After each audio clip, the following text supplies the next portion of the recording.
Disney's releasing a CRT cartoon. It's called The Proud Family. You can watch it on Disney Plus or on the Disney Channel next month. Now, one episode talks about how Abe Lincoln is an evil white guy. The Emancipation Proclamation only applied to Confederate states. Union border states were not required to abolish slavery. So it's true. Lincoln really didn't care about freeing enslaved people. Actually, he wanted to deport us. Why are we just learning this? This should be the first sentence of his biography. Now, Disney's releasing a cartoon that says Lincoln doesn't care about freeing slaves. The man who died saving the Union, whose emancipation freed every slave in the Confederacy, and whose legacy was the 13th Amendment, emancipating every black soul in America. We need reconciliation, not lies, not telling us that the leaders that made this country and kept it together are the people that we should blame. You got to pay attention to what your kids are watching. But if you're a father, this could be a get out of Disney free card.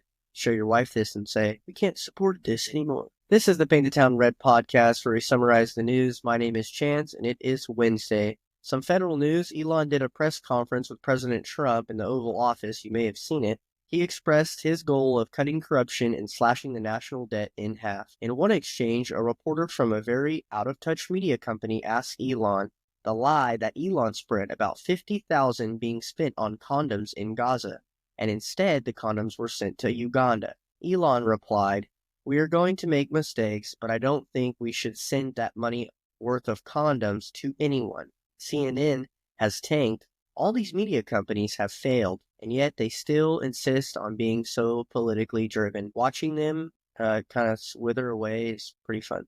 President Trump speaks with Putin this morning, and Putin reports he's ready to begin negotiations on a ceasefire with Ukraine immediately. Motley Crue lead singer Vance Neil private jet crashes after landing gear failed to eject properly. This resulted in killing the co-pilot and injuring a few more, along with Neil's girlfriend.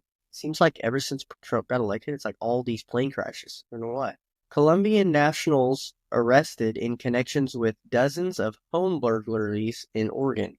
Firefighters battle inferno after report expulsion near Texas airport, 7 injured. Pope Francis on Tuesday issued a major rebuke of Trump's administration plans for mass deportations of immigrants, stressing that forcefully removing of people simply for their immigration status deprives them of their inherent dignity and will end badly. Was she deprived of her inherent dignity, and where were you at for that? Canada appointed a fentanyl czar on Tuesday in accordance with deal made by President Trump to avoid additional tariffs. What do you know? Financial news. Elon claims there is a 150-year-old still receiving Social Security. You go woke or you go broke.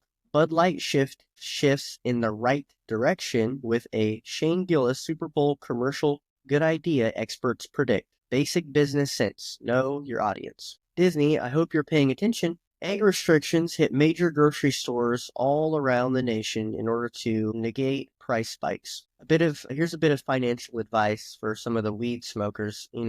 Weed pens cost quite a bit, and if you just took that amount of money and invested it, you might be in a different situation. New research actually coming out stresses the harmful effects of cartridges that may pose on your lungs. I think we all knew that. I don't think nobody's hitting those weed pens and going, this is a healthy alternative. Some local news. Kern County Sheriff's Office seeks to help identify a couple in a restaurant robbery. A man and a woman enter a La Via restaurant on South Union Avenue, flashed a gun, and demanded for the money in the cash register. We have another runaway teen on the loose. Police officials are searching for a missing teen girl who was reportedly missing out of South Bakersfield. The Bakersfield Police Department said through a news release her name is Ruby Rose Dishner, 17, was last seen on Tuesday in the 3100 block of Boulder Ridge Lane, just south of Berkshire Road, around 5:20 p.m. California City bans homelessness. Will Bakersfield be next? We'll see. A bit of history, it being that it's Lincoln's birthday. I found it fitting to once again dive into some history. President Lincoln certainly goes down as one of the greatest presidents of all time. He freed the slaves, won the Civil War, and started the Republican Party.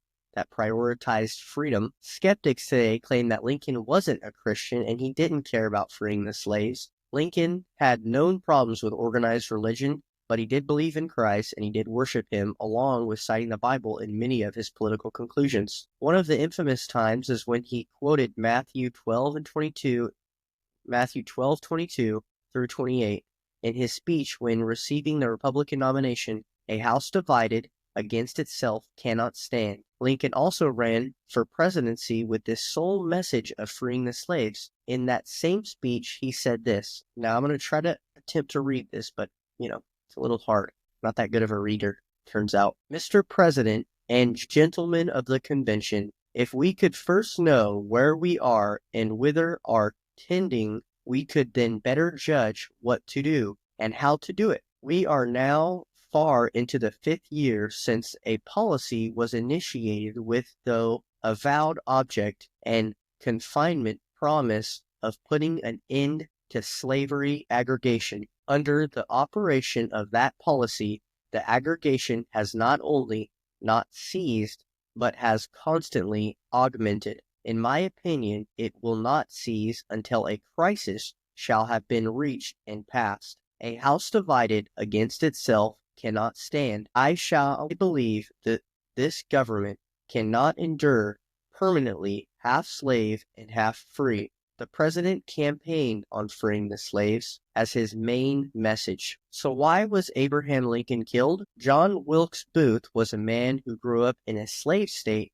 and his family owned slaves. During this time, the Democrats, much like today, made claims, well, if we don't have cheap laborers, who will pick all the food and do all the physical labor? Sound familiar? Mr. Booth was in a disagreement with Lincoln's ideas on slavery. The Civil War was coming to a close, with the North as the perceived victors. Booth, like his father, was an actor and politically active. Although Mr. Booth assassinated Lincoln, there were other accomplices, lesser-known accomplices, that Mr. Booth had in place to further rectify the South's loss. The South may rise again.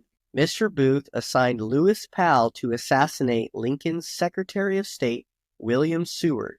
He perceived to be delivering him medication, and when he arrived to his room, he stabbed him in the face and in the neck 5 times. Miraculously, Seward went on to recover, and he survived, making the assassination attempt a massive failure. Mr. Booth assigned George Estrada to assassinate Andrew Johnson, but he chickened out at the last minute and instead went to the bar. Maybe the first time going to the bar saved a life. On the same night, Booth assassinated President Lincoln at a theater. After shooting him cowardly in the back of the head, Booth jumped onto the stage and yelled the words, Sic semper tyrannis, meaning, thus always tyrants. Sound like any particular people that scream the same thing today? I don't know. This is the Paint the Town Red podcast. We hope you guys have a wonderful Wednesday.